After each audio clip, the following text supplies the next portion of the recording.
आज हम लोग सेल विज्ञान का एक इम्पॉर्टेंट टॉपिक स्टार्ट करने जा रहे हैं जिसका नाम है कि रक्त मोक्षण। मतलब कि क्या, ब्लड लेटिंग। ठीक है, मतलब हम आपके शरीर से क्या करेंगे, रोगी के शरीर से दूषित रक्त को बाहर निकालेंगे, है ना।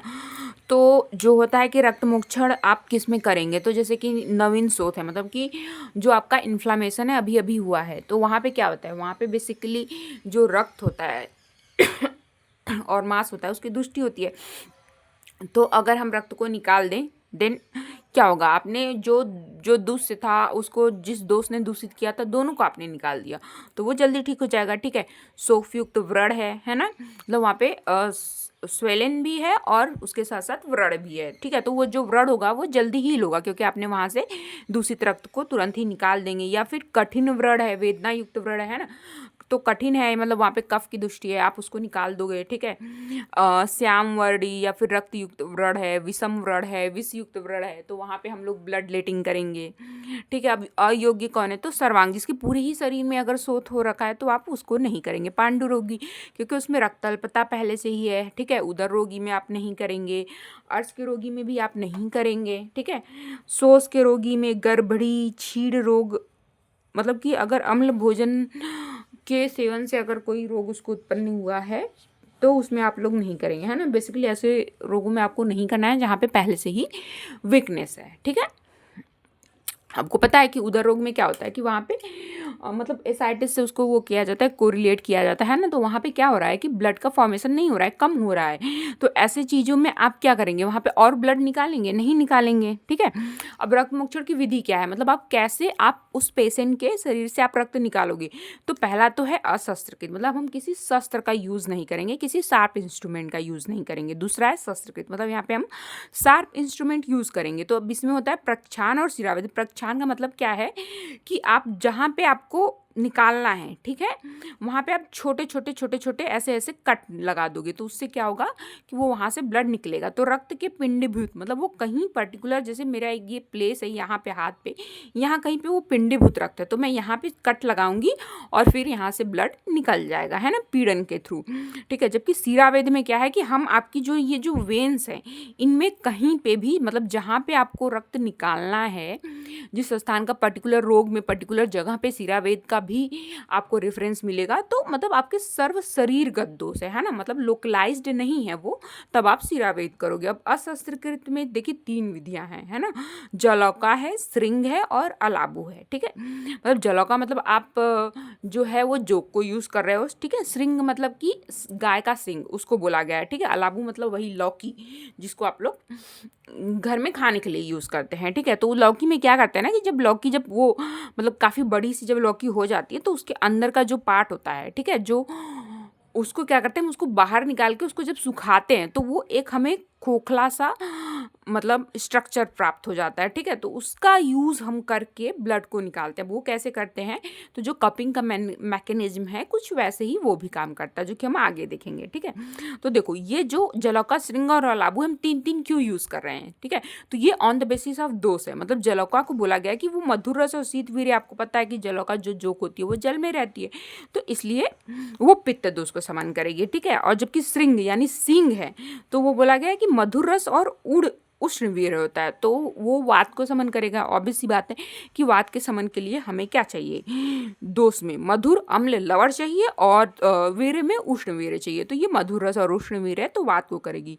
जबकि जो लौकी होती है वो कटु होती है, तीक्ष्ण होती है और रुक्ष होती है, तो ये ऑब्वियस बात है कफ को समन करेगी। तो इसलिए हम इसको, अगर कहीं पे कफ दोष है और हमें रक्त मोक्षण करवाना है अशस्त्रकृत, तो इसका यूज़ कर लेंगे हम लोग। ठीक है, अब देखिए जो ये था श्रृंग था, मतलब जो सींग थी, तो वो जो थी सुश्रुत ने बोला कि गाय की सींग होती है, जबकि चरक जो बोलते हैं कि आप इसमें हिरण की सींग यूज़ करते हैं। ठीक है, तो अब इसको करोगे कैसे, तो देखो ये सींग आपको दिख रहा है ऐसा है, तो इसमें इस सींग को हमें जहाँ पे चूसना है वहाँ पे मतलब लगा देंगे और मुंह के थ्रू अपने यहाँ से इसके इस पार्ट से आचूसड़ करेंगे, है ना, मतलब अपने प्रक्षालन थोड़ा सा कट लगा के फिर यहाँ पे वो जो सिंग था उसको रख दिया, फिर उसके दूसरे छोर से आप उसको क्या कर रहे हो, सक कर रहे हो, है ना, और अच्छे से यहाँ पे पूरा बांध देंगे इसको, ताकि कि कहीं से भी मतलब पूरा एकदम वैक्यूम क्रिएट कर देंगे। ठीक है, तो इसमें देखिए रोगी को पूर्व कर्म, तो पूर्व कर्म में हम मतलब कि रक्त मोक्षण में बताया गया कि ये वागुपान, मतलब आप पहले ही उसको उसके शरीर से ब्लड निकालने वाले हो तो कहीं वो डिहाइड्रेट ना हो जाए, उसको कमजोरी ना आ जाए, इसलिए पहले से ही आप यवागु का पान उसको करवा दोगे। ठीक है, फिर उसके बाद है कि सिंह आचरण के पूर्व वहाँ पे वही प्रक्षालन लगाओगे। मैंने बोला था ना कि यहाँ पे प्रक्षालन जब आप लगा दोगे फिर इसको अच्छे से बांध दोगे, वैक्यूम क्रिएट होगा, फिर ऊपर से आप खींचोगे तो वो ब्लड आपका अच्छे से ब्लीडिंग हो जाएगा। ठीक है, तो पश्चात में आप क्या करेंगे कि सिंह के चौड़े मुख पर पतला कपड़ा रस्सी से बांधकर वह मुख क्षत स्थान में लगाकर ऊपर के मुख से चिकित्सक अपने मुख से, अब ये बेसिकली ज़्यादा यूज़ नहीं किया जाता है क्योंकि ऑब्वियस सी बात है इसमें डॉक्टर के इन्फेक्ट होने के चांसेस हैं, है ना, तो अभी ये उतना ज़्यादा यूज़ में नहीं है जो आपके श्रृंग की विधि है।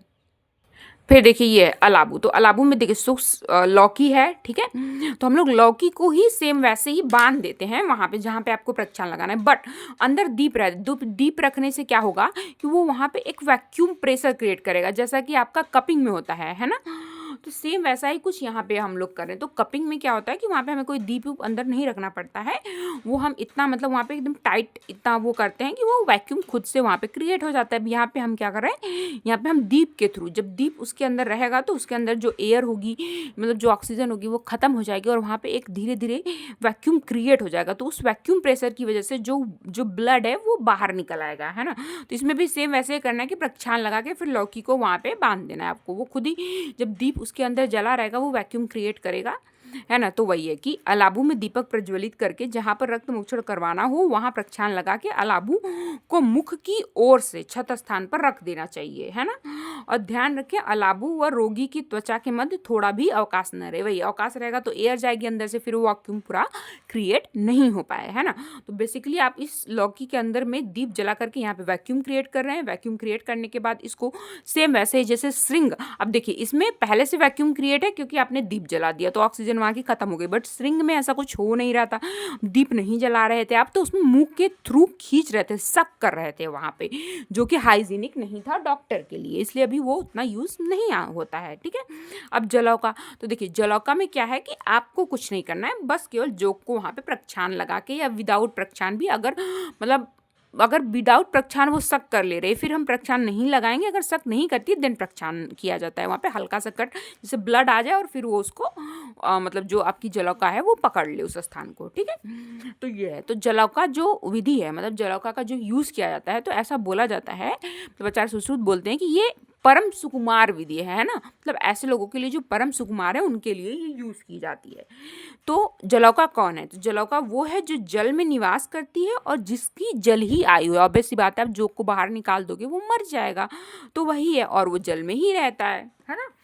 अब ये उपयोगी किसके लिए, तो वही सुकुमार लोगों के लिए, नृत्य, आप्य, बाल, वृद्ध, भीरू, दुर्बल, नारी, इन सब के लिए। ठीक है, अब ये बेसिकली दो प्रकार की होती हैं, सर्विस और निर्विस, जिसमें से कि सर्विस 6, निर्विस भी 6 ही होती हैं, हमारे काम की निर्विस हैं, सर्विस हम नहीं यूज़ करेंगे, है ना। अगर आप सर्विस यूज़ करेंगे तो जब वो शक करे तो आपके अंदर अपना विष भी छोड़ सकती है ना, तो आप क्या करोगे, रोगी को बीमार कर दोगे, तो हम लोग निर्विस का यूज़ करते हैं। ठीक है, तो अब उसके लिए हमें उसके लक्षण पता होने चाहिए, जब आप तालाब से पकड़ने जाओगे तो आपको पता रहेगा ना कि ये निर्विस वाली है इसको ही उठाना है और ये सर्विस वाली है इसको छोड़ देना है। तो देखिए जो सर्विस है वो क्या है कि कृष्णा, करबुरा, अलगर्दा, इंद्रयुधा, सामुद्गा और गोचंदना। अब इसको याद कैसे करोगे आप, तो एक ट्रिक याद कर लो कि कृष्ण का जो बुरा करे उसकी गर्दन काट करके जो इंद्र हैं वो क्या करते हैं, समुद्र में फेंक देते हैं। ठीक है, और वो एक गाय के आकार की, मतलब समझ जाइए कि चट्टान से क्या करती है, टकरा जाती है ना। तो देखो कृष्णा यानी इसका नाम क्या है, कृष्ण यानी काला, है ना। तो अंजन चूड़ वड़ा पृथुशिरा, है ना, मतलब अंजन का चूड़ कैसा होता है, काला होता है, और इसका जो सिर होता है, जो हेड रीजन होता है वो पृथु होता है, चपटा होता है। ठीक है, करबुरा, तो करबुरा कैसे याद कर लो कि बुरी मछली, मतलब ये एक वर्मी मत्स्य है उसके जैसी होती है, और इसकी जो कुक्षी होती है वो थोड़ी सी उठी हुई और छिन्न होती है।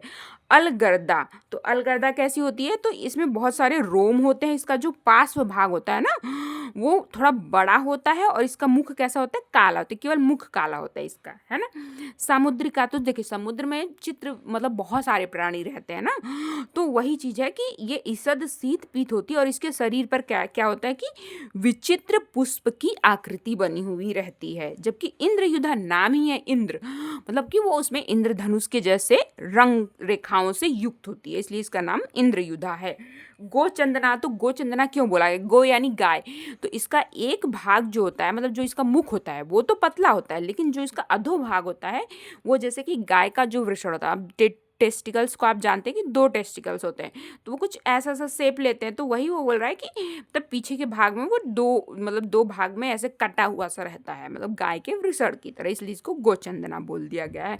अब ये पाए कहाँ जाते हैं? बेसिकली इनके स्थान से भी आप जो निर्विष होती है वो निर्मल जल में पाया जाएगी, है ना। वहाँ पे ऐसे भी ऐसे प्लांट्स उगे रहेंगे जैसे कमल, ये सब मतलब अच्छे अच्छे प्लांट्स उगे रहेंगे, औषधीय प्लांट, है ना। और वहाँ का जल भी निर्मल और सुगंधित होगा, जबकि ये निर्विष सविष वाली जहाँ पे सड़न वगैरह रहेगी वहाँ पे पाई जाएंगी, है ना। अब हम लोग सविष शलाका के निर्विष के बारे में देखेंगे। तो देखो निर्विष में क्या है, देखो लाला, काका मुखी, लाला यानी पिंगला, कपिला, मुखी यानी कि शंखमुखी, पुंडरिक मुखी, काका मूसिका और सावरिका।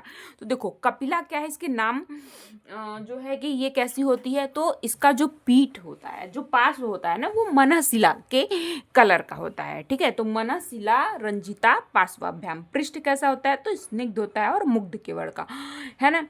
फिर उसके बाद पिंगला, तो पिंग बॉल बॉल होती है, मतलब ये कैसी होती है, ये बॉल की तरह, मतलब जैसे ये याद कर सकते हो आप, ऐसे आपको याद रहेगा कि Pingala means ping pong ball, मतलब कि वो गोल होती है, ठीक है। और क्या होती है, किंचित रक्ता वृत्त काया पिंगला आसुका, मतलब ये जल्दी जल्दी चलती है ना। ऑब्वियस बात, आप बॉल जैसे कि मारोगे, है ना, पिंग पोंग जो बॉल होती है वो क्या करती है, वो फास्ट मूविंग होती है ना, आप एक जगह मारोगे उछल के दूसरी जगह पे, तीसरी जगह पे, ऐसे ऐसे करके जाती है, ठीक है। शंखमुखी यानी इसका मुख कैसा है, शंख के समान, इसलिए उसी के मुख के नाम पे ही इसका नाम पड़ा है। अब देखो जो शंख होता है वो क्या होता है, कुछ ऐसा सा होता है, तो इसका ये वाला पार्ट क्या होता है, तीक्ष्ण होता है ना, काफी शार्प होता है ना। तो वही चीज है कि ये क्या है, बोला गया इसके बारे में कि यकृत वर्णा शीघ्र पायनी दीर्घ तीक्ष्णमुखी शंखमुखी, है ना। तो देखो जो शंख होता है उसका मुख क्या होता है कि यहाँ पे शार्प होता है, ठीक है, ये वाला पार्ट। तो जब ये शार्प है और दीर्घ तो होता है, ये तो दीर्घ तीक्ष्णमुखी। अब जो जिस जलौका के पास दीर्घ और तीक्ष्ण मुख होगा तो वो ज़्यादा पिएगी या कम पिएगी, शीघ्र पायनी होगी। अब जब वो ज़्यादा पिएगी तो वो क्या पी रही है, रक्त पी रही है, तो रक्त रेड होता है, तो इसलिए यकृत वर्णा है ये, ऐसे आप इसको कोरिलेट करोगे, नहीं भूलोगे। पुंडरिक मुखी मतलब पुंडरिक के समान, यानी कमल के समान उसका मुख है, तो पुंडरिक तुल्य वक्रा, है ना, मतलब उसका जो मुख है वो उसकी तरह है, ठीक है। और मुग्धवर्णा, तो मुग्धवर्णा कौन कौन हो गया, एक तो पुंडरिक, एक कपिला। फिर सावरिका क्या है, ये पद्म के पत्र के वर्ण की, मतलब हरे कलर की, बेसिकली आप जलौका देखोगे तो वो हरे कलर की होती है, मतलब उसके जो ऊपर की स्किन होती है वो हरे कलर की होती है, ठीक है। स्निग्ध 18 अंगुल, इसका यूज जो होता है वो एनिमल्स में किया जाता है। मूसिका यानी मूसक, मूसक से गंदी गंध आती है ना, तो ये मूसिका आकृति वर्णा और अनिष्ट गंधा है, ठीक है। अब ये पाए कहाँ पे जाते हैं, तो यवन, पांडे, सह और पौतन में पाए जाते हैं, ये है ना। बेसिकली वहाँ पे पाए जाएंगे जहाँ पे कि जो पानी होगा वो क्या होगा, वो सुगंधित होगा, वहाँ पे कोई कीचड़ वगैरह नहीं होगा, है ना, वहाँ पे पाए जाते हैं। अब आपको कौन सी जलौका, मान लो आपने निर्विष पहचान ली, फिर कैसी जलौका आप वो करोगे, तो महाशरीर जो थोड़ी सी बड़े। अब कोई बच्चे से जोक को आप पकड़ के लाओगे तो वो पी पाएगा ज़्यादा नहीं ना, उसकी कैपेसिटी भी तो ज़्यादा रहनी चाहिए कि आप एक बार में लगाओ काफ़ी सारा ब्लड सक कर ले। महाशरीर बलवत्ते, है ना, बीमार नहीं होना चाहिए। ऐसा नहीं है कि आप निर्विष है और आप उठा लाए, अगर वो बीमार है तो कोई मतलब नहीं है। शीघ्र पायनी होना चाहिए और महासना खूब खाने वाली होनी चाहिए, तभी तो आपका ब्लड ज़्यादा पी पाएगी। फिर उसके बाद है कि जलौका का ग्रहण और पोषण, तो बेसिकली जलौका के बारे में बोला गया है कि इसको शरद ऋतु में आपको लेना है, ठीक है। अब लोगे तो कैसे लोगे, देखो जलौका जो होती है वो पानी में रहती है, तो अब जब पानी से उसको निकालोगे, ठीक है, तो उस पर क्या हो सकता है कि उसकी जो स्किन है वो ड्राई हो सकती है, तो इसलिए हम उसको आर्द्र चर्म, मतलब एक कपड़े को पानी से भिगो के फिर उससे पकड़ेंगे, है ना, पानी की कांटेक्ट उसका बना रहेगा। फिर उसको क्या करेंगे, एक घड़ा लेंगे, उसमें थोड़ा सा मतलब साफ पानी, थोड़ा सा कीचड़ डाल देंगे, ठीक है। और जो पानी है उसको आप क्या करोगे, 3-3 दिन पर बदलोगे, है ना, और 7 दिन पर घड़ा ही बदल दोगे। जबकि जो अष्टांग संग्रह थे उन्होंने भी बोला कि पानी तो जल्दी जल्दी ही बदलना है, और घड़े को भी बोल दिया कि और जल्दी 5 ही दिन पर बदल देना है। भोजन में क्या दोगे, तो देखो जलौका है वो जल में रहती है, तो जल में रहती है तो जल में जो काई वाई वगैरह होती है, जो छोटे छोटे प्लांट्स होते हैं वही खाती होगी, एल्गी वगैरह। तो वही है कि वल्लूर, शैवाल और कसेरू, यही आप उसको दोगे खाने के लिए। अब हम देखेंगे कि ब्लड लेटिंग करवाते कैसे हैं जलौका के थ्रू। देखिए स्ट्रिंग और उसके थ्रू हमने देख लिया था, है ना। अब हम जलौका के थ्रू देखते हैं कि कैसे करवाते हैं। तो सबसे पहले आपको जिस स्थान पे रक्त मोचन करवाना है वहाँ पे क्या करोगे, उसको ड्राई कर लोगे, है ना, अच्छी तरह से। ड्राई कैसे करोगे, तो किसी पाउडर वाउडर को अगर कहीं पे आप लगा देते हो आपकी स्किन पे तो वो ड्राई हो जाती है ना। तो अब हम पाउडर तो लगाएंगे नहीं, क्योंकि ये क्या है, एक प्रोसीजर है ना। तो मृतिका चूड़ या फिर गोमय चूड़ से करोगे, है ना, वहाँ पे घिस दोगे तो वो रुक्ष हो जाएगा। अब जलौका के हम शरीर को क्या करते हैं, उस पर सरसप तेल और हरिद्रा चूर्ण लिप्त कर देते हैं। तो उसके बाद जब उसको पानी में छोड़ते हैं ना तो वो क्या हो जाती है, एक्टिव हो जाती है थोड़ी, ठीक है। फिर उसके बाद हम उसको यूज़ में लाते हैं, ठीक है। तो अब यूज़ में कैसे लाओगे, तो जो दूषित रक्त है वहाँ पे उसको लगा दोगे। जैसे मेरे यहाँ पे कोई डिजीज़ है तो यहाँ पे हमने उसको लगा दिया, अगर वो खुद पकड़ ली तो ठीक है, कोई दिक्कत नहीं, फिर तो हम उसको सक करने देंगे। अगर वो खुद नहीं पकड़ रही है इस स्थान को तो हम यहाँ पे एक हल्का सा कट लगा देंगे, ब्लड आ जाएगा, फिर वो अच्छे से पकड़ लेती है, ठीक है। तो जब वो पकड़ ली तो आपको पता कैसे चलेगा, तो जब जलौका पकड़ लेती है ना तो वो क्या करती है, एकदम ऐसे पूरा एकदम ये पकड़ लेती, यहाँ पे इसका देखेंगे मुंह बड़ा हो जाएगा और पूरा ऐसे उठ जाएगी और ऐसे पीती है। आपने कभी देखा होगा रक्त मुक्षण तो आपको पता होगा। तो वही बोला गया है कि अपने स्कंद को उठा करके रक्त चूसड़ करने लगती है, और जो उसका मुख होता है वो जो घोड़े का खुर होता है उसके समान हो जाता है। तो जैसे ही वो पीने लगी आपको समझ में आ गया कि अब ये पी रही, तो आपने जल से निकाल के उसको वहाँ पे रखा है ड्राई इन्वायरमेंट में, तो उसके स्किन को कोई हार्म ना हो इसलिए हम उसको क्या करते हैं, आर्द्र एक कपड़े से ढक देते हैं ना, और उस पर थोड़ा थोड़ा पानी भी डालते रहते हैं बीच बीच में कि सूखे ना, ठीक है। अब जब आपको लगे, अब आपको कैसे पता कि कब उसको हटाना है, तो आचार्य सुश्रुत बोलते हैं कि जब वो अशुद्ध, पहले वो अशुद्ध को पिएगी फिर शुद्ध को पिएगी, तो जैसे ही वो शुद्ध रक्त को पीना स्टार्ट करेगी ना, रोगी को हल्का सा उस स्थान पे तोद होगा या फिर पेन होगा, ठीक है। मतलब बहुत, जो अशुद्ध रक्त जब पी रही है ना तो रोगी को कोई दिक्कत नहीं हो रही है, जैसे शुद्ध रक्त पीना स्टार्ट करेगी उसको दिक्कत हो जाएगी, फिर वो आपको बता देगा और उसको हटा देना है। अगर वो अपने से हटा दे रहा है, जलौका हट जा रही है तो फिर अच्छा है, अगर नहीं हटती है, जैसे सुश्रुत बोलते हैं आचार्य सुश्रुत कि अगर वो रक्त के लालच से अगर नहीं हट रही तो हल्का सा उसके मुंह पे आप क्या करो, जो है नमक डाल दो और वो हट जाएगी, ठीक है। फिर उसके बाद जब आप उसको हटा दोगे तो यहाँ पे कुछ ना कुछ थोड़ा सा तो व्रण बना होगा क्योंकि वो ब्लड लेटिंग कर रही थी, तो वहाँ पे हम सद्दत घृत लगाते हैं, ठीक है, उसका लेप कर देते हैं, या फिर मधु का लेप करके शीतल जल से अवसेक कर देते हैं, ठीक है, जिससे कि वो जो वहाँ पे ब्लड वगैरह जो मतलब निकल रहा होगा थोड़ा बहुत भी वो नहीं निकलेगा, ठीक है।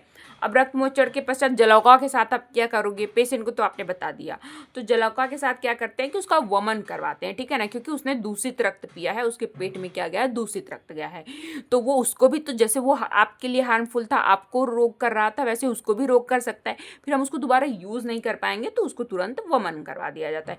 तो इसमें तो बताया है कि आपको क्या करना है कि उसके पोच की तरफ मतलब पकड़ना है और उसको अपने हाथ पे रख के वाम हस्त पे उसके मुंह की तरफ ऐसा अनुलोम दिशा में उसको वमन करवाना है, ऐसा बोला गया है। बट बेसिकली हम लोगों ने प्रैक्टिकल्स में देखा हुआ है कि मतलब जो जो जलौका होती है वो ऐसे है, ठीक है, आप उसके मुख पे हल्का सा हल्दी का चूर्ण डालिए, वो खुद ही वमन कर देती है, और उसको हाथ पे रख के धीरे धीरे ऐसे सहलाया जाता है। मतलब ये नहीं है कि उसको पकड़ के एकदम ऐसे निचोड़ दे रहे हैं, ऐसा नहीं करना होता है उसको, मतलब कि एकदम सॉफ्ट हैंडेडली उसको आपको हैंडल करना होता है। आप उसको हाथ पे रख के ऐसे ऐसे धीरे धीरे सहलाइए और उसके मुख से खुद ही रक्त निकलेगा। अगर नहीं निकल रहा है तो उसका जो मुख है उस पर हल्का सा आप हल्दी डाल देंगे, वो खुद ही वमन कर देगी, ठीक है।